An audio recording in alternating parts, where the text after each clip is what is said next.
नमस्कार, मैं हूं आपके साथ ईशा नेगी और आप सभी का स्वागत है इंडिया टीवी के यूट्यूब प्लेटफॉर्म पे। आज हम बात करेंगे पश्चिम बंगाल में अवैध बांग्लादेशी घुसपैठियों की, क्योंकि जब पश्चिम बंगाल में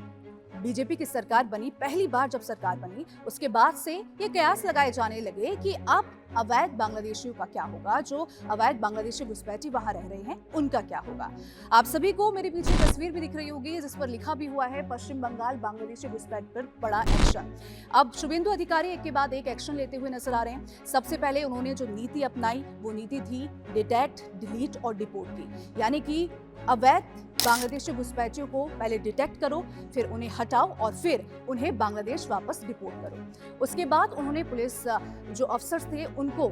ये एक तरीके से आदेश दिया कि अगर आपको कहीं भी अवैध बांग्लादेशी घुसपैठ मिलते हैं, आपको घुसपैठियां मिलते हैं, तो उनको सीधा बीएसएफ को आप सौंप दें। कोर्ट का चक्कर कुछ नहीं होने वाला। अब एक और बात जो उन्होंने एक आदेश जारी किया है वो है मालदा और मुर्शिदाबाद में उन्होंने वो होल्डिंग सेंटर उन्होंने बना दिए हैं। ये होल्डिंग सेंटर उनके लिए हैं जो भी अवैध घुसपैठियां हैं, जो बांग्लादेश से आए हैं और जो दलाल के जरिए जो भारत में घुसे और यहाँ पर रहने लगे, उनको लेकर उन्होंने तमाम जो है एक तरीके से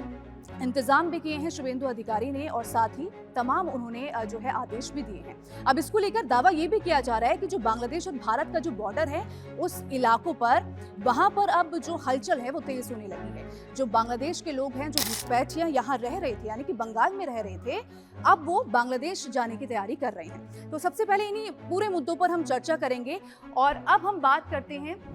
एक ऐसे मुद्दे की जो कि काफी ज्यादा अहम हो जाता है। शुभेंदु अधिकारी के नेतृत्व में पश्चिम बंगाल में भाजपा सरकार बनने के बाद अवैध बांग्लादेशी घुसपैठियों के खिलाफ सख्त से सख्त कार्रवाई के आदेश भी दिए गए हैं। क्योंकि अगर हम बात करें ममता बनर्जी की, तो तब उस वक्त अवैध बांग्लादेशी जो घुसपैठ थे उन पर इतना एक्शन नहीं लिया जाता था, लेकिन जब से शुभेंदु अधिकारी की सरकार बनी, बीजेपी जब बंगाल में पहली बार आई, तब से ही ये एक्शन लिए जा रहे हैं। और अब एक बार फिर से जो होल्डिंग सेंटर बनाए गए हैं, उस होल्डिंग सेंटर्स में जो है अब अवैध घुसपैठियां हैं वो भी उनको रखा जा रहा है। उसमें से मालदा और मुर्शिदाबाद में है, अभी आगे भी कई सारे जिलों में वो होल्डिंग सेंटर्स बने हैं। अब हम बात करेंगे सख्ती की खबरों के बाद भारत बांग्लादेश सीमा से सटे इलाकों में बांग्लादेश लौटने की कोशिश अब जो है घुसपैठियां करने लगे हैं। वो बांग्लादेश वापस जाने की कोशिश कर रहे हैं, क्योंकि शुभेंदु अधिकारी की सरकार बनने के बाद से ही एक सख्त एक्शन लिया जा रहा है और सख्त कार्रवाई शुभेंदु अधिकारी की सरकार के जो बनने के बाद से की जा रही है।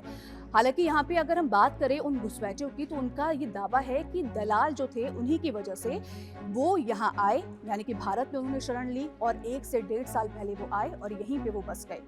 जब से बीजेपी की सरकार बनी है तब से ही इन घुसपैठियों पर एक के बाद एक एक्शन लिए जा रहे हैं। और यही अगर हम बात करें कई सारी नीतियों की, बात करें उन आदेशों की जो आदेश इन घुसपैठियों के खिलाफ लाए गए, उनमें से सबसे बड़ा आदेश यही था कि पहले उन्हें डिटेक्ट करो, फिर डिलीट करो और फिर उन्हें बांग्लादेश वापस भेजो। और उन्हीं को देखते हुए अब ये एक बार फिर से कार्रवाई और सख्त कार्रवाई की जा रही है। तो ये अगर हम बात करें उन घुसपैठियों की जो अब बांग्लादेश और भारत की जो सीमा है, जो बॉर्डर है, उन सीमा से सटे जो इलाके हैं वहीं पर हलचल अब तेज होने लगी है। वहां पर अब जो घुसपैठियां हैं वो अब बांग्लादेश जाने की कोशिश कर रहे हैं। एक के बाद एक जो है वहां पर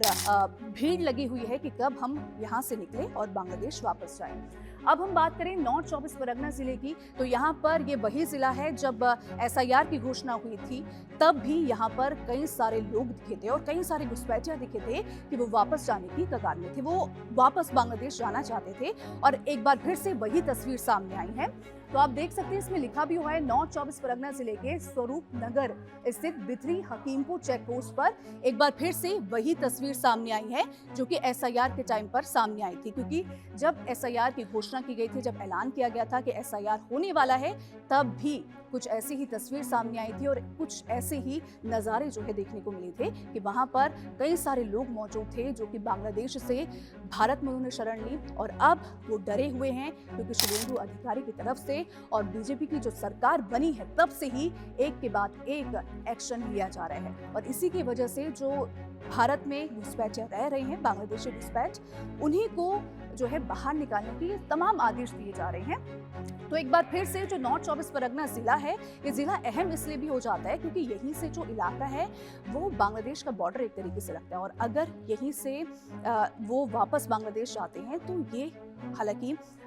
तभी यहाँ पर भीड़ जो है बनी भी हुई है। तो पितरी हकीमपुर चेक पोस्ट है जहाँ पर काफी ज्यादा भीड़ देखने को मिल रही है, और काफी ज्यादा जो लोग हैं बांग्लादेश के, वही लोग अब वापस बांग्लादेश जाना चाहते हैं। तो अब बात करें एसआईआर की, तो जब एसआईआर की घोषणा हुई थी, यानी कि स्पेशल आइडेंटिफिकेशन रिव्यू की जब घोषणा हुई थी, जब ऐलान किया गया था कि एसआईआर होगा चुनाव आयोग द्वारा, तब भी कुछ ऐसी तस्वीरें हमारे सामने जो है नजर आई थी, और इसी एरिया में नजर आई थी, क्योंकि नॉर्थ 24 परगना अपने आप में ही जो है काफी ज्यादा अहम हो जाता है, क्योंकि यही वो जो है जिला है, यही वो जो है इलाका है जहाँ से बांग्लादेशी घुसपैठ करते हैं और भारत में वो एंट्री लेते हैं। हालांकि तमाम ऐसे इलाके हैं, अगर हम बात करें मालदा की, मुर्शिदाबाद की, तो तमाम ऐसे इलाके हैं, हालांकि बॉर्डर एरियाज जितने भी है वहां पर अब हलचल तेज हो गई है, और लोग जो है वापस अब बांग्लादेश जाना चाह रहे हैं, क्योंकि शुभेंदु अधिकारी की जब से सरकार बनी है, जब से बीजेपी की सरकार बनी है, तब से ही एक के बाद एक जो है एक्शन लिए जा रहे हैं, और तमाम नीतियां भी बनाई गई है और आदेश भी दिए गए हैं। और उन्हीं में से एक आदेश मैंने आपको बताया, और दूसरा आदेश ये था कि पुलिस वालों को ये एक तरीके से आदेश दिया गया कि कहीं भी अगर आपको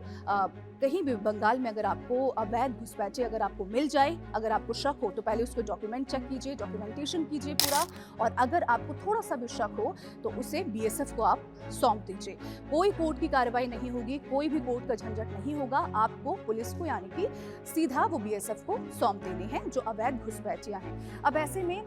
एसआईआर की हम बात करें तो तब भी ऐलान किया था, तब भी ऐसी तस्वीरें सामने आई थी कि नॉर्थ 24 परगना की जो चेक पॉइंट है और चेक पोस्ट जो है वहां पर भी काफी ज्यादा भीड़ जमा हो गई थी। तो ये तमाम मुद्दे हैं जो ये बताते हैं कि कहीं ना कहीं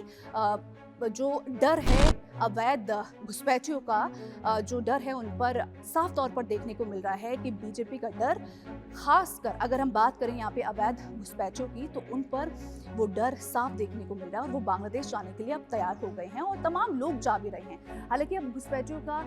की बात हम कर ले, क्योंकि जब उनसे पूछताछ की गई और जब उनसे ये पूछा गया कि आखिर आपने भारत में शरण कैसे ली, आखिर आप भारत कैसे आए, तो उन्होंने जो बात कही वो भी हम आपको बता दें। उन्होंने ये दावा किया है कि वो दलालों की मदद से 1 से 1.5 साल पहले भारत में उन्होंने शरण ली, भारत में वो आए और 1 से 1.5 साल पहले वो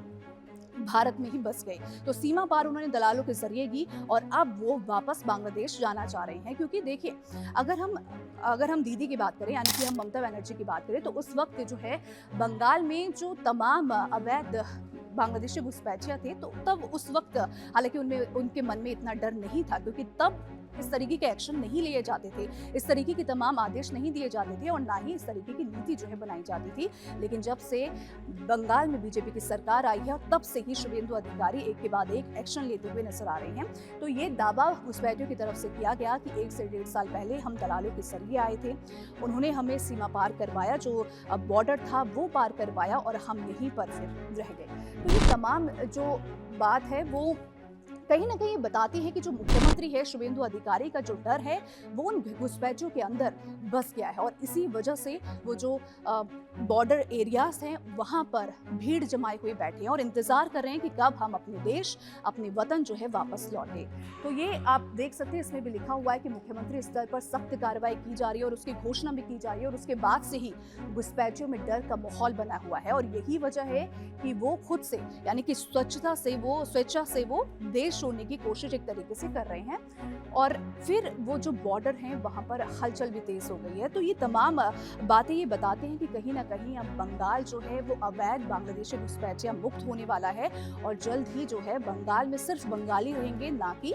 बांग्लादेशी। हालांकि तमाम जो है आदेश और तमाम नीतियों के बाद अब देखना ये होगा कि इन सब का असर आखिर क्या निकलकर सामने आता है। फिलहाल आपकी राय शुभेंदु अधिकारी के इन आदेश को लेकर, इस ऐलान को लेकर क्या है, आप अपनी राय कमेंट सेक्शन में जरूर बताइएगा।